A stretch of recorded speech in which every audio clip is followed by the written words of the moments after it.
গ্রামে এক ভাই আর এক বোন থাকতো। ভাইয়ের নাম দীনেশ ছিল আর দিদির নাম রাধা।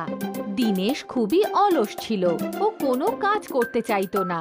একদিন রাধা বলল, দিনেশ, তুই কোনো কাজ কেন করিস না? যখন দেখছি খেলতে থাকছিস, আমি আর মা তোকে কতদিন ধরে এত কিছু বোঝাবো, তুই নিজে কিছু বোঝার চেষ্টা কর। আমার ইচ্ছে, আমি যা ইচ্ছে করব। আমি তোমার থেকে ছোট, আমার যা মন চাইবে আমি তাই করব। যখন আমার সময় হবে আমি কাজ ঠিকই করব। তখনই দীনেশের মা এলো। দিনেশ, এটা তুমি তোমার দিদির সাথে কিভাবে কথা বলছো? নাও, ক্ষমা চাও। ও তো তোমাকে ঠিক কথাই বলছিল।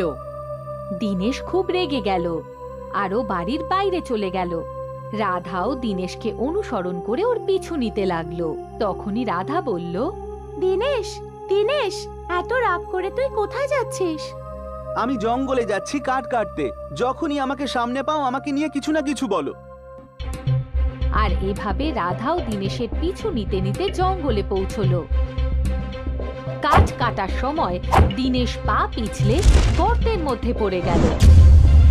রাধা, রাধা, আমাকে বাঁচাও, আমাকে বাঁচাও, আমি গর্তে পড়ে গেছি। দিনেশ দাঁড়া, আমি গ্রামে গিয়ে সবাইকে ডেকে আনছি। দীনেশ ওই গর্তেই বসে রইল। তখনই ও গুহার ভিতরে কিছু দেখতে পেল।